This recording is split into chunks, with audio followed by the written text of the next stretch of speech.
Dr. Lucius Pomerantz. Welcome back to the show. Thank you for having me again. Dr. Luke, it's so great to see you again.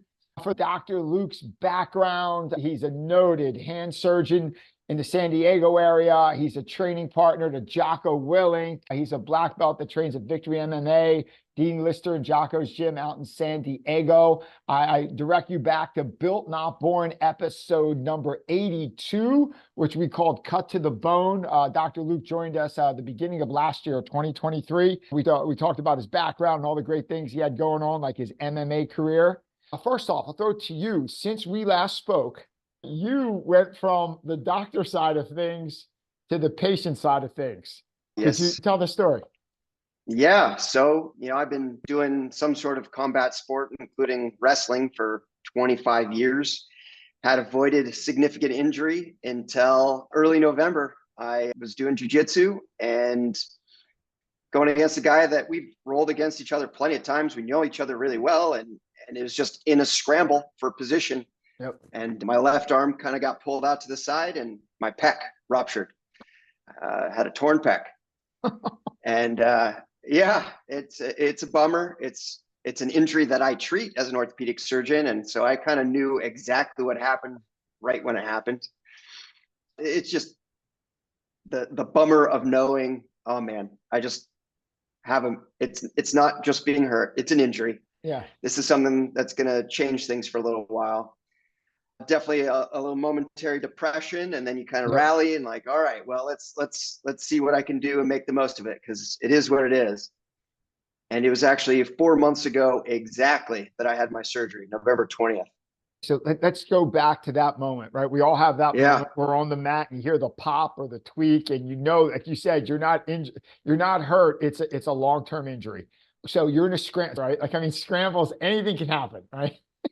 Yep. Yeah. And it's usually where I like to be. I know where I'm going to try to go. And I like scrambles. The guy was trying to move behind me, and I was kind of the cow catcher, kind of arm out to keep him from going that way. Yep. He's strong. He's fast. He's skilled. And I don't know why that time it went, but it went. Was it audible, or was it more you feel it? No, well, both. It was both. I definitely felt it. Heard it. The guy I was rolling with, a friend, he stopped immediately because he heard it. It was like, whoa, what was that? Like, I just tore my pec. So as soon as it happens, right? What's the pain like? Yeah, it was painful, but it wasn't like writhing on the ground, kind of uncontrolled pain. It was kind of more of just the immediate sadness, the grief that it set in, knowing that I had this injury. That was the most painful thing. The muscles in the area start cramping, and that's kind of annoying. You can't raise the arm up very well. It's just like, oh no, just look in the mirror. The pecs kind of shaped not there. Differently. What should be there is not there, right? Like it's yeah, wrong. yeah. I don't have very big pecs, but I could tell the difference. It was a bummer. The universe is so ironic. Not only do you get injured with the surgery you performed. Right. So certainly something to treat. And it's just kind of, it's in your wheelhouse. I knew exactly what I was looking into, or what I was going to have to deal with. Did your head go right to the time frame? Like, how quick did your head go right to the time frame? Oh yeah. It's just kind of like, all right, well, this is what's going to happen. This is all right. Let's look at the schedule. When am I going to make this surgery work? And then, all right, how long am I going to be out of work? How long am I going to be out of training? How long am I going to, before I'm 100%? And you're kind of doing the math and look at the calendar and, Why all that kind of stuff. Before I'm even off the mat. It's kind of like starting to calculate those things. And all in all, now I'm doing great. But the process was certainly something I wish I could have avoided. But I think I've come out of it, certainly, if not different, better. And we can certainly talk about that. So my version of that was the ACL. This is probably back in 2015. And this is just when, at least on the East Coast, the leg game started coming into play, where everyone was doing it, not just the early adopters. I was in like a half guard, and this dude was a really good leg locker. And my leg lock defense just sucked back then. I had no idea what I was doing. He had me in the leg, and we moved a certain way, and you just heard that right at my knee. He stopped. Literally, the people rolling next to us stopped how loud the pop was. And what was that? Everyone just kind of stopped what they were doing. And I'm like, I think in my head, I'm such a stunad, as we say in the town. Oh, I think I'm fine. I go to stand up, I fall down. I go to stand up again. My knee wiggles in a way it never wiggled before. I fall down again. I get nauseous. I don't throw up on the mat, thank God, but like I could have if I wanted to. Like I didn't know what happened, but you had that rush of adrenaline. I go into the shower, just think I kind of sprained my knee. And every time I tried, straight ahead was fine. Anytime I tried to change direction, I literally fell down. Like it was crazy. Couldn't walk down like the steps. Like I'm holding onto the railing, and fast forward, I go to the surgeon. He gives it a look, and he's like, in 8 seconds, he's like, you tore your ACL. I'm like, and it's like, it's 10 months later till you hit the mat again. So we're all there, right? So so obviously you got the surgery, you start doing the PT. So what's it like being on the patient side, following your protocol for the pec surgery? What's that like? So, the process up to the surgery, I know what's involved.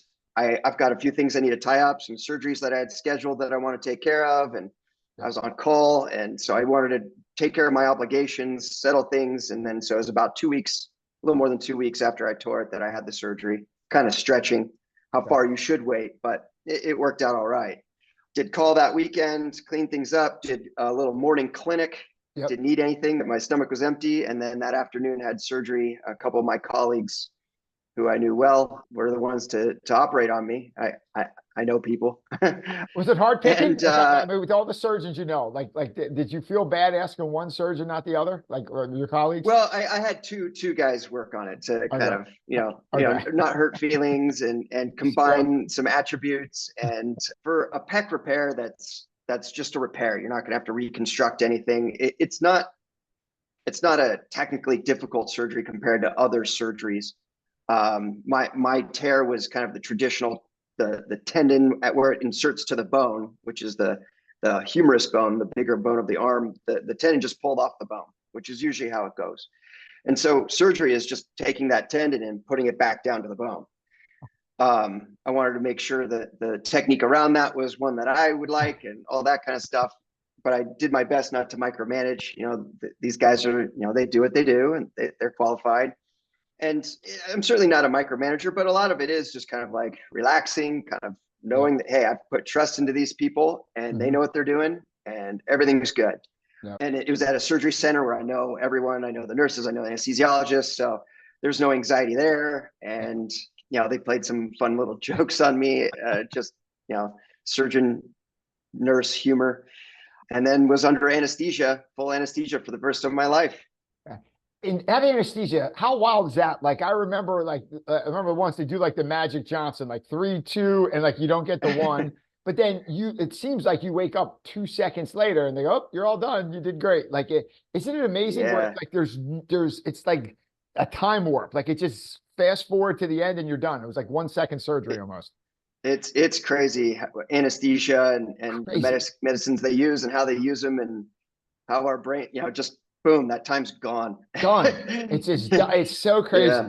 The rehab, did they have to hold you back from rehab? You're type A, kind of like an alpha hard charger, like, you have a lot of knowledge. Did your PT have to hold you back? Like how'd that go? Yeah. So, I mean, my colleagues who operated on me know that I'm a pretty active guy and do jiu-jitsu. And of course there's kind of like, you got to be careful, right? It's like, yes, I know I'm going to be a good patient. And for the most part, I was a good patient, but I could probably push things a little bit more because I knew what things exactly I should and shouldn't do that would stress the repair. So I probably got into certain exercises like deadlifting or kind of weighted squats and things like that, where it wouldn't stress my repair because I know it's safe. It's stuff that I would have told my patients to hold off on because I don't know if I could trust them to know what they're doing. So I could get to things a little sooner, a little faster, but still being careful. And I was overall a good patient. When you got hurt, are there any surgeries you could not perform? Like how much does a torn pec affect like your surgery and the rehab? Like how did that affect your surgery schedule? Yeah. So right when it tore, I was still trying to keep my normal schedule. And I was noticing like, man, I can't quite do certain things with strength. It wasn't just so much the pain because that would eventually go away, but just I would notice my deficits of strength, having my arm in a certain position, trying to drill, I noticed things. And so that was kind of the impetus, like, all right, I should do the surgery. And then in the recovery, so I got back to seeing patients pretty quick in clinic. I could just wear a sling and that wasn't a problem. But to operate is about 2 weeks later that I started doing smaller surgeries, the trigger finger releases, the carpal tunnels, the little things that hand surgeons do. It was a week after that, about 3 weeks in, that I started doing things that required a drill, lighter things. And then about 5 weeks in, I was full speed with surgeries, knowing I could be careful and not do anything dumb. Going through the injury, the surgery, the rehab, coming back, getting back to normal. I found myself, I changed my diet after the ACL surgery. Like I ate healthier. I was smarter the way I exercised. I kind of trained a little harder with the weights. I found I was in better shape a year after my ACL surgery than a year before my ACL surgery. What do you find? Yeah, it certainly has changed some behaviors. I hadn't done a deadlift in a long time, probably over 10 years, just because I'd rather do other things. But now that's what I could do. And so rediscovering the weight room will be probably valuable to get some strength, more muscle mass will be helpful going with the guys that I go with. And I was already a pretty good eater. I did notice, because I wasn't getting the same amount of training, I definitely had to find different ways of getting cardio. Initially, it was the elliptical machine, just to not jostle things, and I was running more and finding ways to do stuff. I had to be a little more careful with sweets and stuff like that, because I would cheat every once in a while, because it's all right, you work hard, right? The fourth time I'm jiu-jitsu, but those things I couldn't get away with as much. I'm 4 months in now, and I'm sure some of my behaviors will have been changed. I think lifting weights will be more of a thing, because I like feeling strong. It's a good feeling. One thing I took from you, we'll get to cut to the bone in a second, your great digital channel. I got that weighted club. I think you used a mace club, or the steel mace. Saw it. Yeah, I've never really saw anyone. I've seen you use it enough online that I kind of Googled some workouts, bought one myself, and that's one of the things I stole from you from your digital series. Nice. Those weighted clubs are amazing. I mean, that is doing it outside is just fantastic. Yeah, they're great for a lot of reasons. I'm big on functional exercise and kinetic linkage, and it is moving a weight around in a way that your body has to be coordinated and link everything together. And you can kind of turn those workouts into just about anything you want to do, whether it's heavy and you want to kind of work some big muscle groups, or you want to flow and move around, and you can do some cool stuff, and then you can take it to just about anywhere. So yeah, great exercise. I did have to hold off on that a little bit, just because not wanting to bring my arm out and loading the pec, but I've gotten back into it recently. What pound of club do you use? Between 10 and 20. That's kind of where I spend most of it. To learn, I tell people, 5-7 pounds if you're kind of learning the technique. I think most athletic guys can start working at 10 pounds pretty early once they learn the techniques. And then it's just how heavy you want to go. I mean, there's some really heavy ones that I haven't gotten there or I haven't bought yet, but yeah, it depends how you want to use it. Have you evolved your training at all? Like moving forward, are you going to keep doing what you do? Is there any tweaks you're making in your training program from jiu-jitsu wise? Yeah, certainly in the initial time period, as I'm starting to rev back up and get back into rolling, it's more flow rolling. There's not the resistance of a hard roll yet. And that means I got to roll with people I trust. And so I'm not going to go against the nasty blue belt D1 wrestler guy who may not quite understand all the situations yet. I'll get back to that, but an emphasis I think will be on being a little bit stronger, but stronger through a full range of motion. I'd like to think I'm not going to change the intent of my training of trying to go hard and learn and all the things that I was already doing. Training with the goal of longevity was already a big goal of mine. I want to be doing it when I'm in my 80s. And so I was being smart. I'll tap if you got me. I'm not going to fight through it. I got a job that's important to me. I'm not looking to limp around and do that. So being careful it was always part of it. I hope that the fear of injury doesn't start creeping in, but we'll see.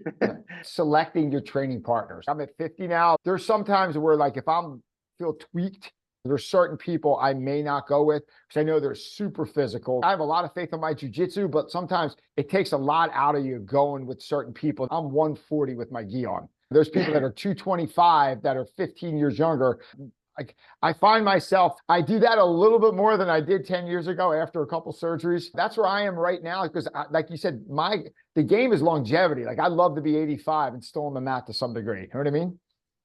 Exactly. And I think, sometimes you do have to decide on who you're going to train with. If your goals are to be a world champion and you're going to go after it hard all the time, even then you might still need to choose your training partners wisely. I mean, there's clips on the internet of guys going at it and getting injured because of egos and stuff like that. So even the professional high level guys, sometimes you have to be smart with who you're going to train with. But if your goal is longevity, and I'll call us hobbyists, we're in it to have fun, to learn, to get in shape, to try to tackle this thing that's impossible to master.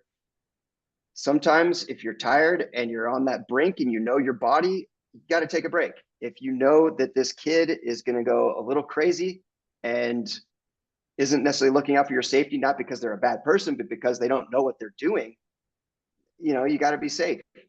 We make those decisions all the time. It's just jiu-jitsu is, I guess, this aggressive, hyper masculine type of thing that people bring their egos into. And so they don't want to admit weakness and things like that. I'm at the point in my career where I got other things going on. It's important to me. I love jiu-jitsu, but it's not everything. And if I tap out, or if I got to go, hey, look, I'm taking this round off, like that's not the end of the world. It's okay. It's okay.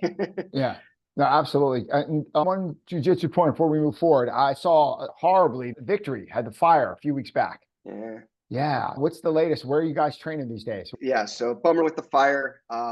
No doubt that the organization and everybody is going to kind of rally and make things happen. People kind of scatter and have these locations, and a testament to the jiu-jitsu community of San Diego.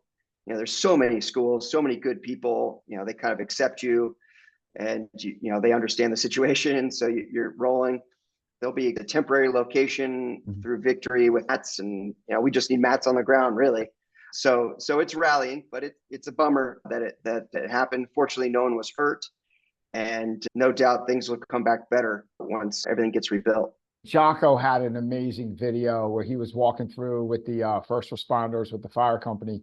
And like he did a version of his good, which is like my favorite YouTube clip ever, when it's just like good. It's great. It's the greatest clip ever. It's like anytime you're in a bad mood, like got fired, good. Your girlfriend broke up with you, good. Like, like car broke down, good. Like you're after you listen to that, you're ready to tackle the guy next to you, like how awesome that is. And he kind of did that, like, we're going to rebuild. It's going to be better than ever. Anyway, you train with some remarkable people. When you post those pictures, who you train with, and like I say, see Jocko in there, I'm like, oh, I wish I was there. But then I look at the 12 other guys you're with, I'm like, maybe I don't wish I was there.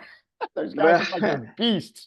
Oh my God. Yeah, no, I mean, some of the groups that we'd get together at Victory, and there's guys coming from other gyms, whether it's Atos or Legion or, these high level, great competitors.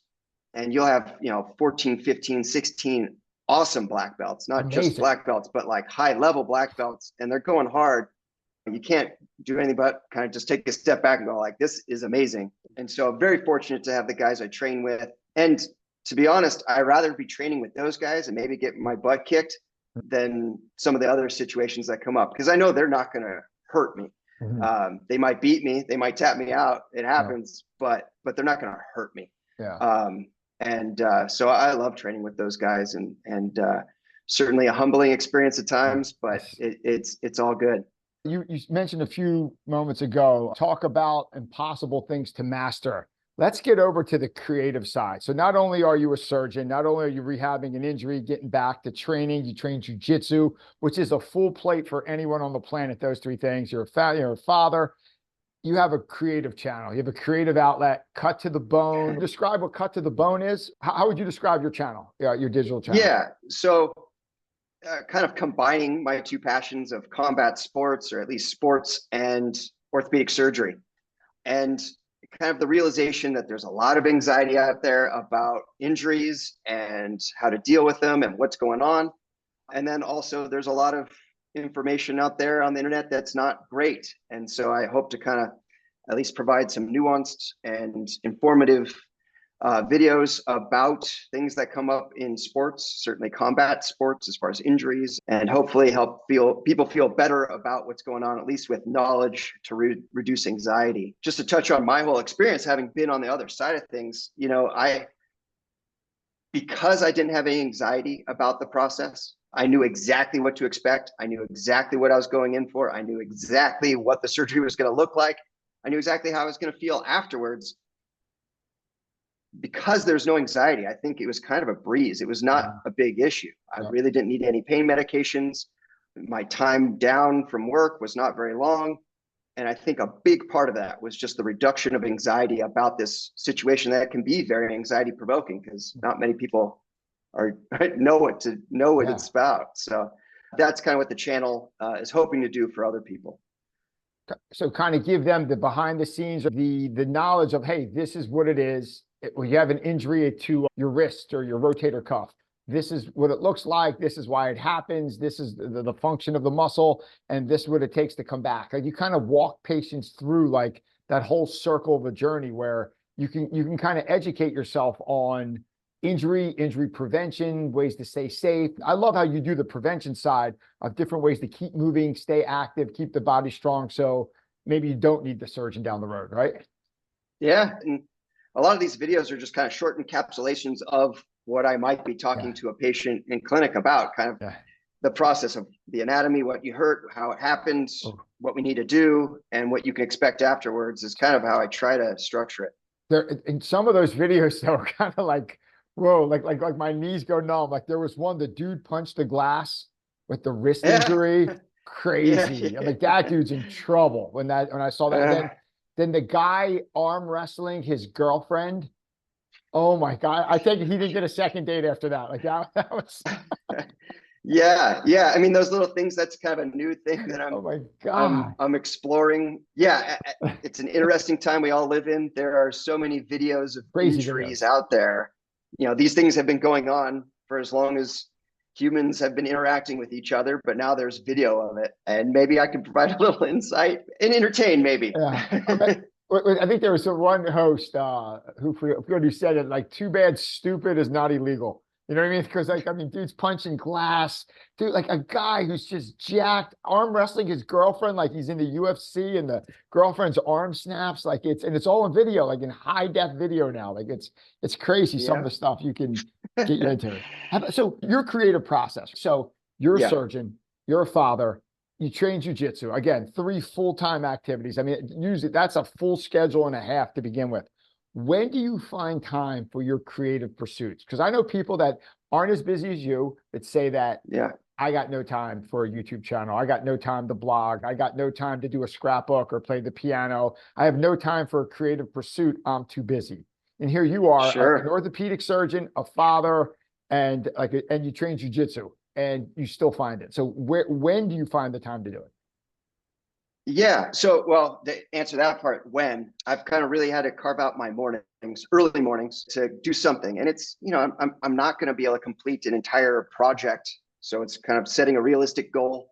Okay. I kind of say I'm getting up at 5 a.m. and I'm kind of settling in at the computer at 5:30. Yep. And I try to get in a solid hour, maybe an hour and a half of writing things down, planning things.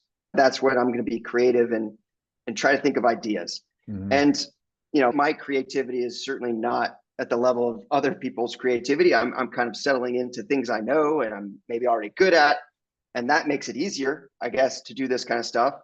But to kind of have my brain fluid and try to put something together that I need to do, I find that the morning hours are best for me, and people are still asleep, and I can carve out that time. What's Jocko say? Up before the enemy, right? Like,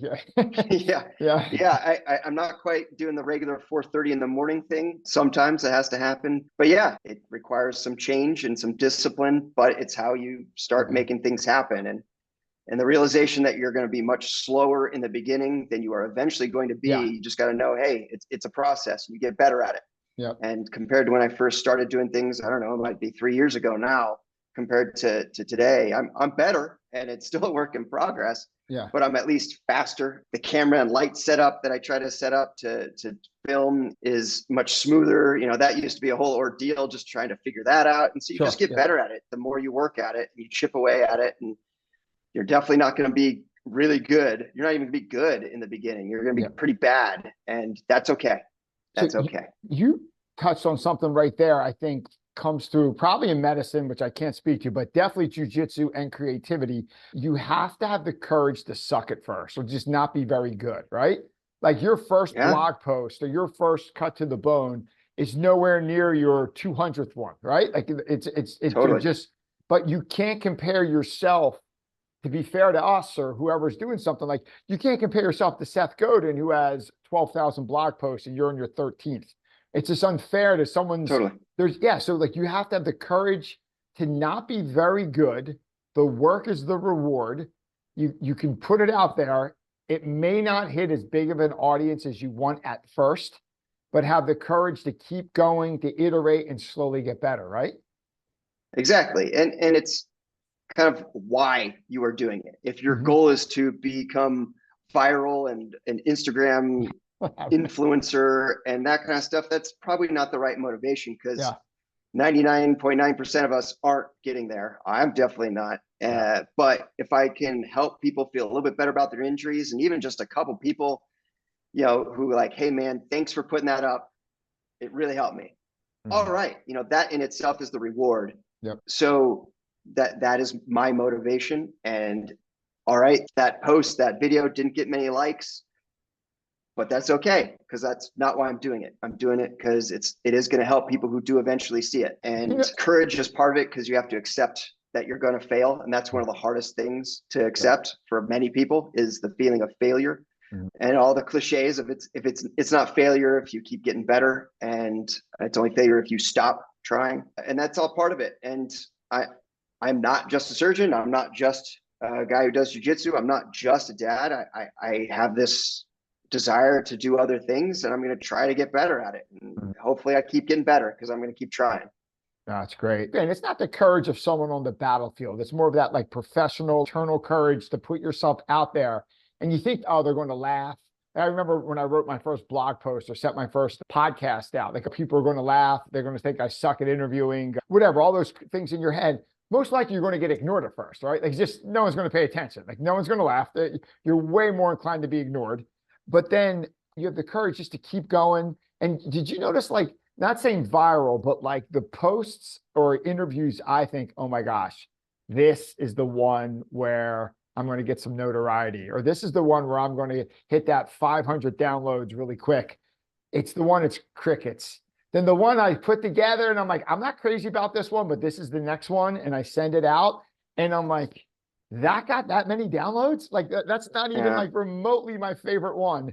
And it just like did so much more than the one I thought was really good. Do you ever know, is that, I'm sorry, it happened to you? Oh yeah. And you know, you can have a plan, but you know, once you put it out there, you have no idea how it's going to go and what's going to resonate. And, and, you know, as the Stoics say, you control what you can control, and the rest of it, you know, who knows what happens. And, you know, as long as you can kind of be happy with what you're putting together, that's the main thing. How about your ideas? Do you find yourself like have an idea journal, notes on your iPhone? Like just say you're on a run. I know a lot of times when I'm working out, a great idea will pop in. An idea great for me, like, oh, I need to do this on the podcast. But like if I don't write it down in like the next minute, I'm going to forget it, because I got 3 kids, you got a job, you got the podcast, jiu-jitsu, like not enough blood to my brain after getting choked out in class. So like I got to write it down. So how do you keep track of like those ideas? Like, oh, this just popped in my head. How do you do it? Yeah, I mean, that's been a process in itself, because I was a person who's like, I'll remember that. Never. You never done with all the things you're working on, and you're like, oh, what was that? That was such a good idea. Having a place to write things down. And I was carrying kind of an old school pen and paper journal thing in my backpack, but I realized maybe that wasn't with me all the time. So now I just have a few special documents in my phone, and I throw stuff in there. And as you brought up, exercising, it's a time when ideas pop in my head too. And I think it happens for a lot of people. And just, if you're distracting yourself, even if it is listening to a great podcast like yours when you're exercising, maybe that idea doesn't pop in your head. Yep. And so I've kind of gone away from having other things going on while I'm exercising, whether it's the TV on when I'm doing the row machine or Yep. listening to something when I'm doing something else. I try to just be without other things, be in the moment, working out.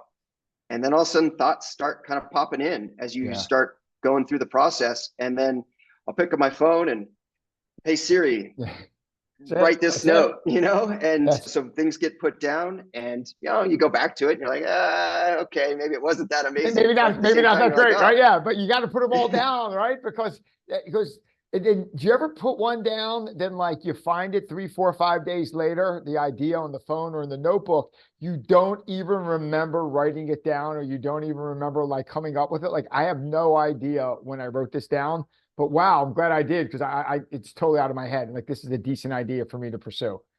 Yeah, it comes up, and, you know, there's famous stories, you know, I think of his Keith Richards with the Rolling Stones, who had his notepad next to his bed, and he would like snap awake out of a dream, and it's the guitar to one of their famous hit song, you know. It's just being ready for that moment, having something ready to go, and, you know, you pass out, go back to sleep, and you wake up and you're like, oh, look at that. That's amazing. You know, it's like a gift. It's a gift you give your future self. That is so cool. How about, one thing I noticed with the Cut to the Bone channel, your graphics, just the quality, the ideas were always great, but like the digital quality has gotten so good. What did you change? Like, what are you exploring with? Like, what are you using? I got some help. Yeah, I got some help. Okay. I got some help. Yeah. I have limited time. I also am not super skilled in certain things, and I have to accept either I work really hard, which at time I don't have, or I get some help. And so that's what I did. And so things are going well. I'm glad you're noticing some quality improvements as we're going forward. And getting someone who's good at what they do is huge.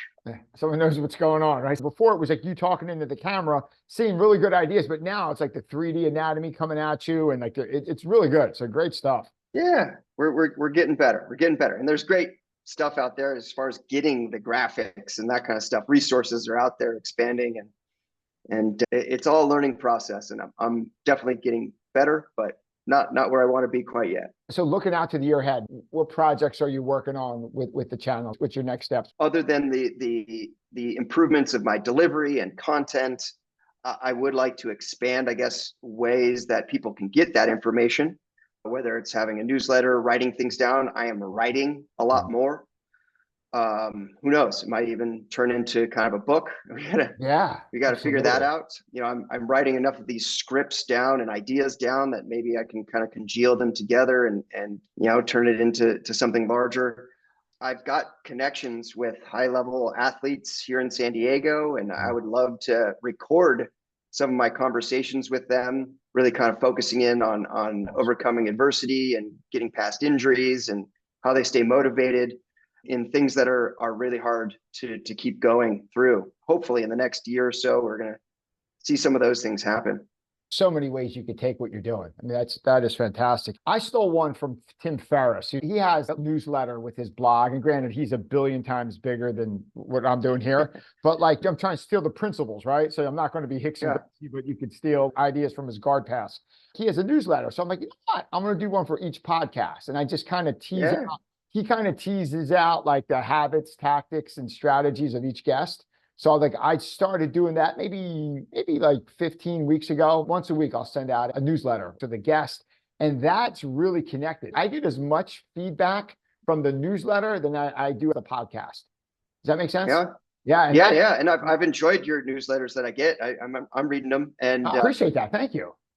Yeah, I think it's interesting because not everyone is going to be super into listening something or watching something. Sometimes the digestibility of having a quick little one-page kind of read through it is kind of nice, and that vibes with people differently. And so if you're kind of reaching out and doing many things, you could probably reach more people. And how are you going to know unless you try?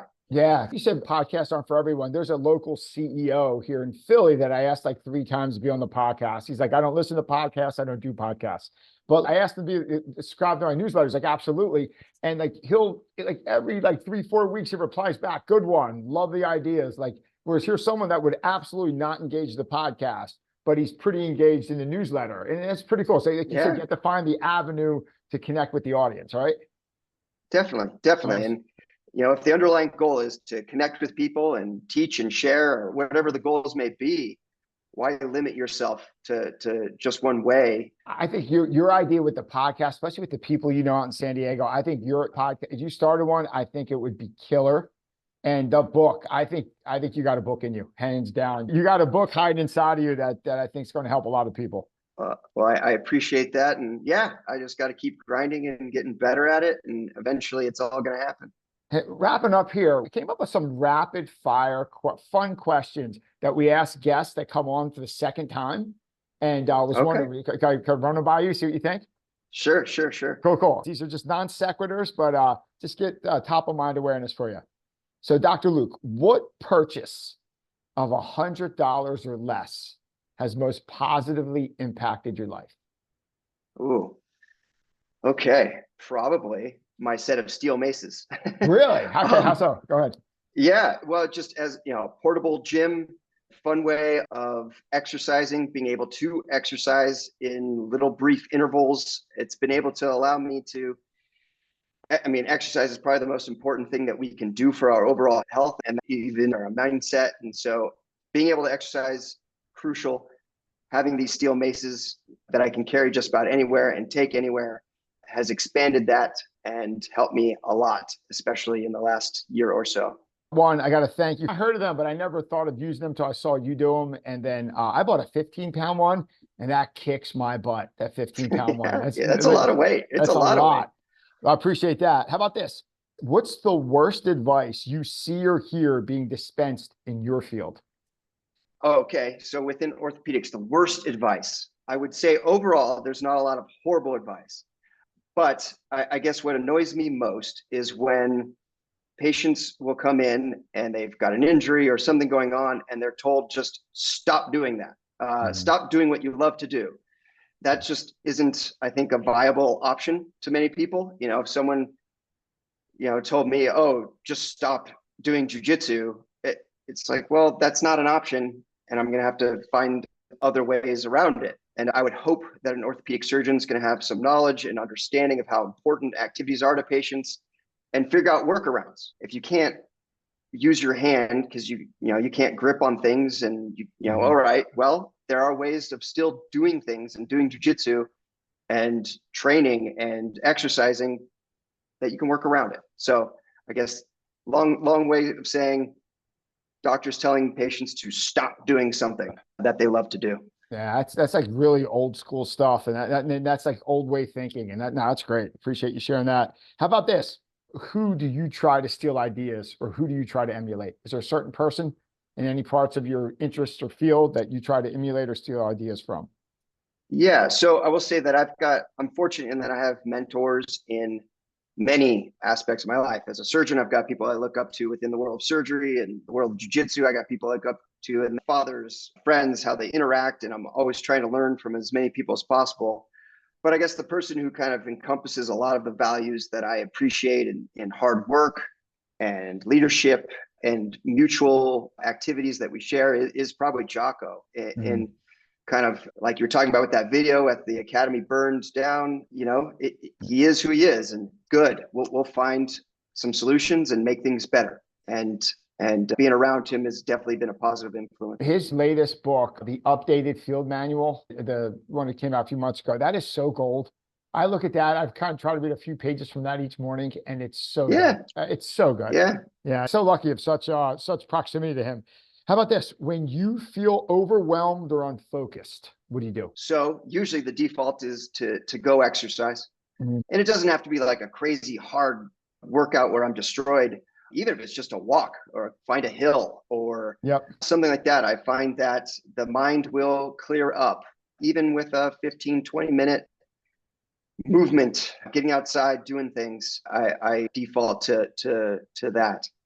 Here's a fun one. What's one thing you own that you should probably throw out? All right. Well, so I've been trying to be minimalist more recently. Try not to have things that I don't need or want. I would say there's definitely some shoes and some clothes I'm holding on to just because at one point they fit and I wore them. I probably have some stuff from college it's time for that stuff to go. That's all right. I have a pair of hiking shoes I wore on a trip, our family trip to Hawaii, where we hiked a couple mountains, and in Italy, where we hiked Vesuvius. And they're done. Like the shoes are done, but they're so sacred to me because like I hiked with my family in Hawaii and Italy with them, and like with my kids. So Yeah. I can't get rid of them. Like these set of Merles that are they fit good, but they're so beat up, and I got to throw them away. The sentimental. Yeah. So last fun question: who was the last person that you asked for their autograph? Oh, ooh, it's been a while since I've asked for someone's autograph. Well, I can't think. It was Jocko. I had a good friend who had some of Jocko's books and wanted me to get Jocko to sign them for him. So that was actually easier than Perfect. How about this? I'll wrap it up here. Dr. Luke, we talked about your journey from doctor to patient, back to doctor, your jiu-jitsu journey, your rehab, your creative pursuits, cut to the bone. If you could have everyone listening take just one lesson away from everything we discussed, what would that lesson be? That in anything that is going on, there's opportunity to become better. And as we were talking about earlier, with failure, it's not failure unless you stop. It's having a ruptured pec was a bummer. It kept me from training. It kept me from doing things I love to do. But I got through it. I came through it. I'm different. And hopefully I'm better for it in understanding the process. So you're going to deal with failure. You're going to deal with setbacks. You can deal with adversity. And if you reframe it and say good, you will find opportunity in becoming better.